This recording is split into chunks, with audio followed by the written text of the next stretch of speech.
Kawammo. Got enough dynamite there, Butch? Woo! Welcome back to another exciting episode of the Go Bros. You never know what we will be doing. Today we are visiting the old homestead.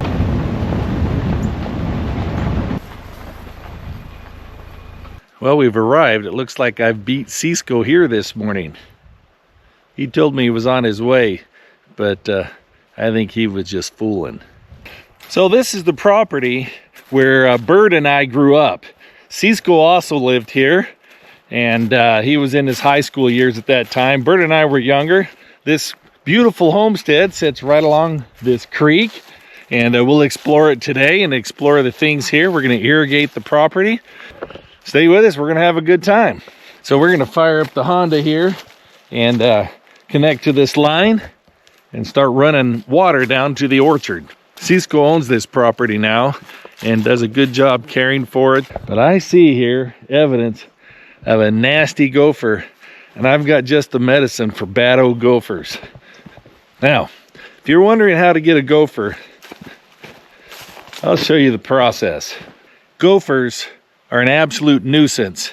They are a plague to this world. They destroy everything, and I don't know one good thing that they do. We have a hole here and one over there. Look here, we got ourselves a gopher trap. And by the way, this is the way to trap gophers. I'm going to show you all the secrets you need to know. If you think that it's impossible to catch a gopher, you'll know differently after today. So, take your beautiful Victor's trap, wire it to the end of a stick. First step. Looky there. That's on that one easily.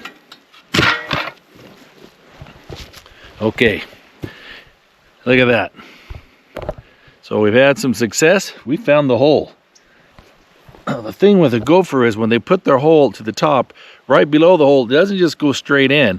They're going to do a little zigzag right there, and that you got to get past to be able to set the trap. Okay, keeping your fingers out of the way, because man, that would not feel good.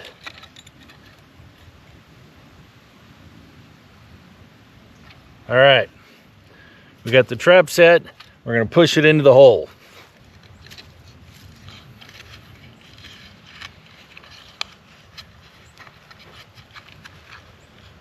Got it? The farther you can get it in, the better. That's a nice one. Now what you want to do is cover this, not with dirt. We're going to lay a board over it or something like that so that the gopher feels comfortable to come back. He's going to come take a peek, and when he does, Kawammo! It's not quite big enough, but it'll be enough. You get the idea. Okay, the next thing I want to do this morning is get this Honda pump down to the creek, get the intake put into the creek, connect the pipe, fire it up. Let's open the gate and get on our way.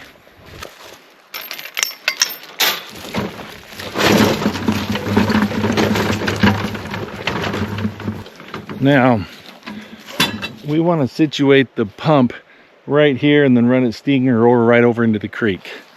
So let's back it in. I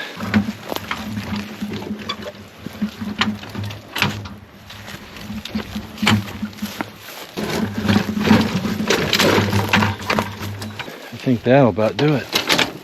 We'll drop the intake right here.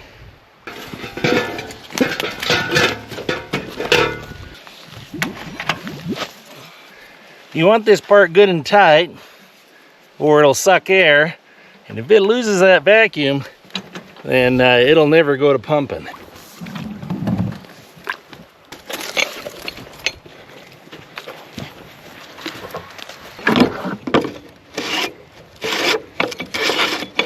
Now we're going to put the fuel in.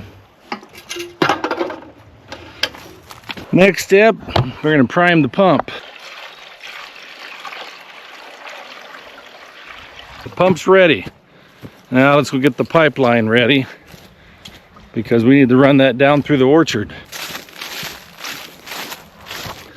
All these disconnects got to come back together.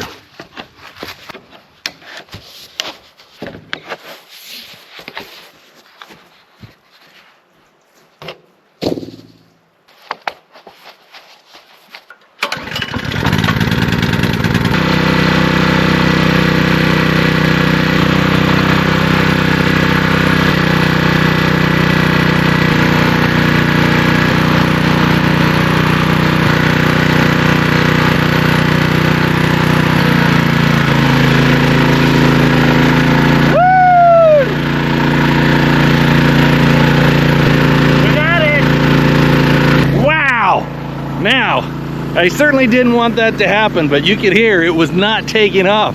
I had to keep priming it and priming it and priming it. And when I gave up and reached down to turn off the engine, ka-wham, that's when it got me. Okay, let's go see how the water's going through the orchard. See if we got it. We don't mind these leaks, this is good. Okay, that's good.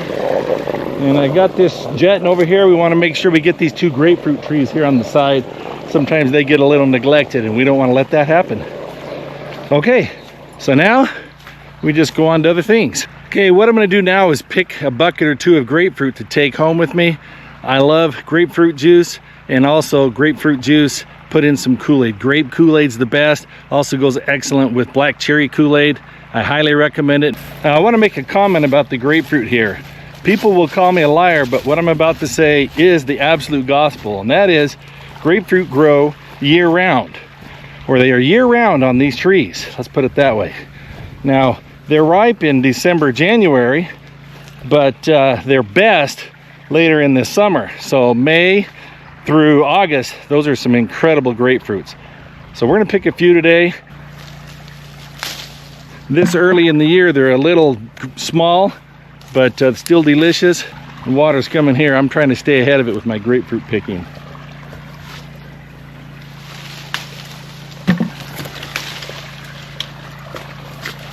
We've got our bucket full. We're going to take these up, put them in the car. As every property owner knows, there are always plenty of chores to be done. Today we've got water running, and we've got a gopher trap set. On to the next chore, and that is this mesquite tree here dropped a limb right into the yard.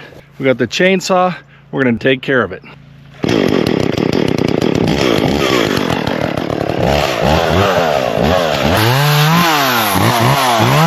Well, glad you finally arrived, brother. I'm full of ideas, and they're just waiting to get out. Well, I want to know, if a person is full of ideas, does that make them an ideologist? Only if they're good at it, then they're a specialist. By the way, we're hauling the chainsaw up. Cisco says he has a new chain for it, and then we'll get back at our job.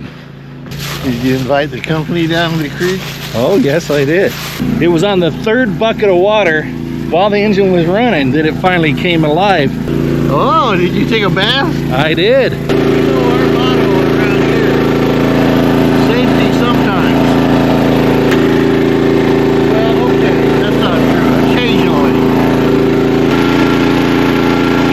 Oh, we did okay. We didn't light anything on fire. Oh, no. This is the genius of this watering system. Now look.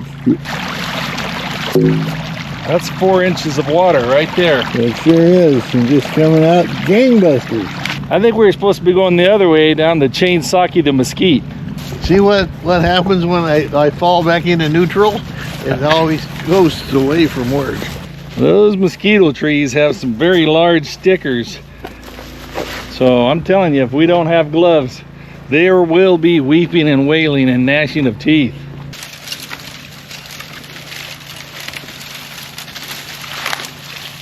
Is this going? How do you tell? The little red dot? Oh, those are my eyes. Oh, I got it.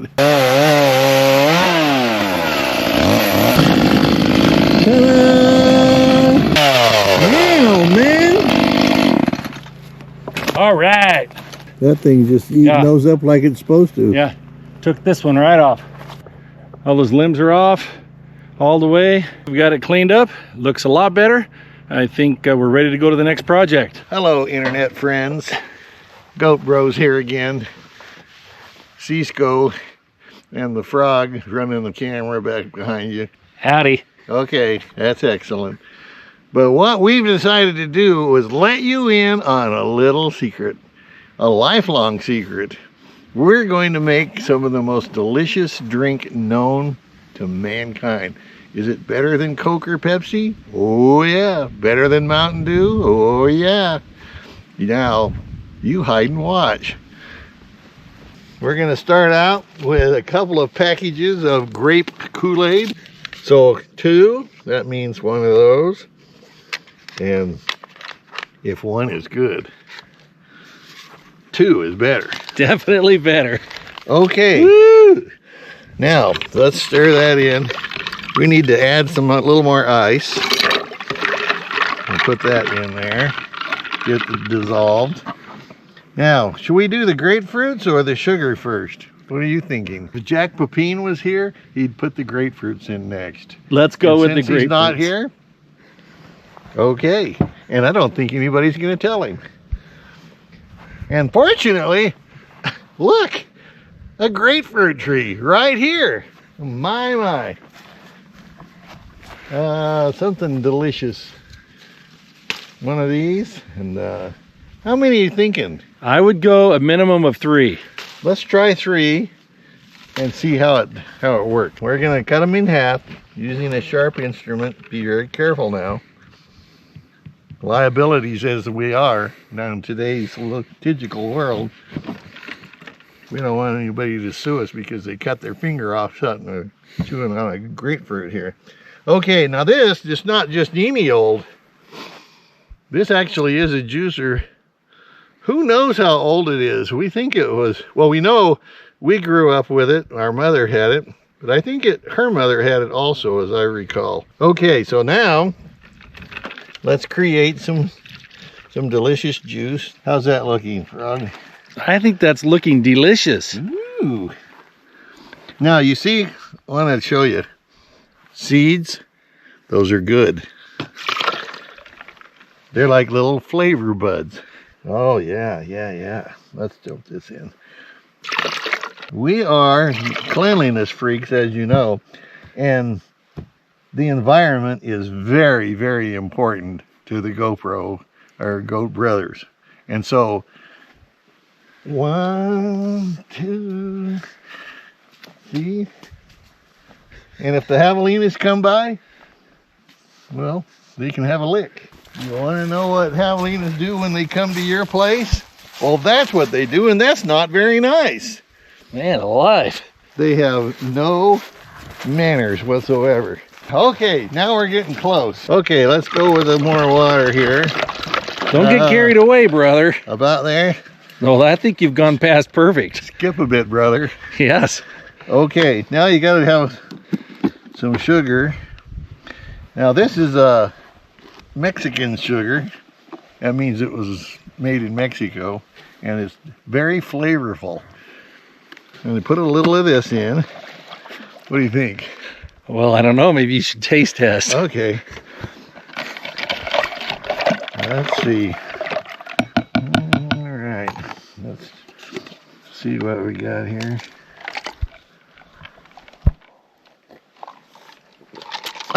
No, nowhere near. Seed. Look, There. Look, you got enough dynamite there, Butch? Holy cow. It's gonna be just right. You can tell when you get it and you pull it out, and when you pour it, it all is one stream. You need a Zan cup to test that. What's the viscosity? Now that's nectar, let me tell you. You try that at home. Sweeten it to taste and then double it. Cheers. Brother, this is some pretty fine tonic going on right here. And I will say it's a little thick, but it's exactly how I like it, you know? Well, in the beverage industry, we don't call it thick. We call it rich.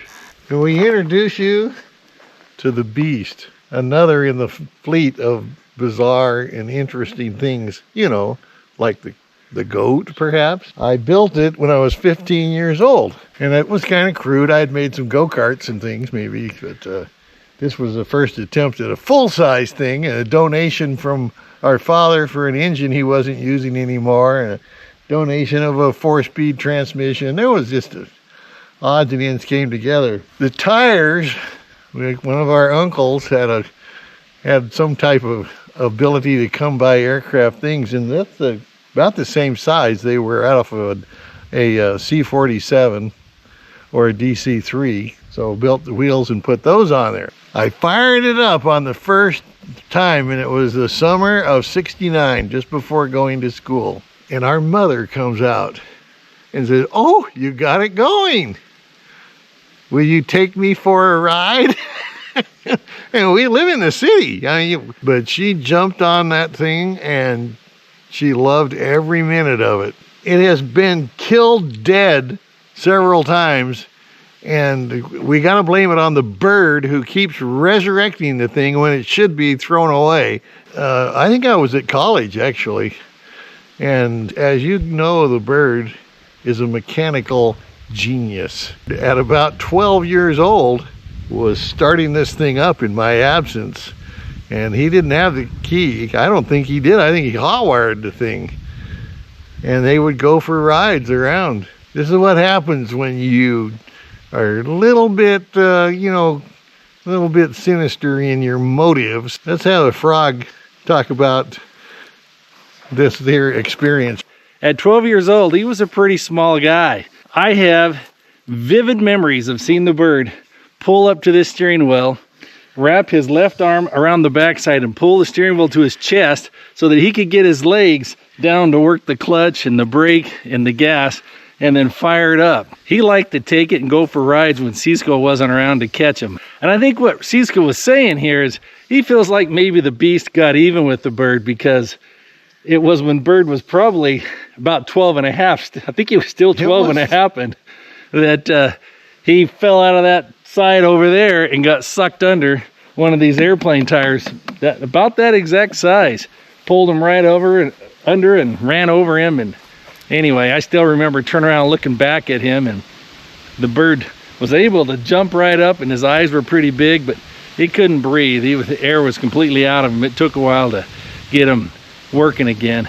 So on that trip, I rode home standing back here on the bumper, hanging on up here at the top. And I think you guys were afraid to tell Mom, weren't you? Oh yeah, we didn't tell Mom.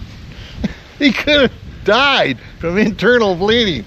But no, shh. So what happened, the only reason it ever came to light is bird went in to take a bath, and in his leg it had cut about a 6-inch gash hanging open and bleeding out of that. And anyway, finally I had to go get Mom, and she came and saw the gash, but she also noticed the tire tracks across his chest. He got hauled off to the Sawbones. Yeah, getting fixed up for the next action-packed adventure. It didn't slow him down any. He still would steal the beast and go for rides. This is Beast Junior, right? Yes. It's actually not the same one. It's the same style. Everything pretty much is the same, built after the same pattern. The original Beast is up at the bird's house, and it was changed to 4-wheel drive and a hot rod engine on it, but so it's still around also. True to the bird, everything has to have a bigger engine, has to have 4-wheel drive, has to be lifted higher and louder. I think the bird ruins everything. Everything. If you've seen the Bronco he drives, I remember it when it was a nice soft little Bronco, but anymore that is a vicious off-road machine. Yes, it bird is. Fixes everything. Well, good tour. Thanks for listening. We're glad that you came and helped us out today irrigating. It's not the ordinary Goat Brothers things, but everything we do, we just turn into something fun. And that's what we did today. Yeah, it was some work, but it sure was fun, and it sure is beautiful. Join us again. Thank you. Until next time, subscribe. Be friendly to us. We need your help. Talk to you later, Frog. We'll see ya. Okay. Thanks for all the fun. I'll get the gate.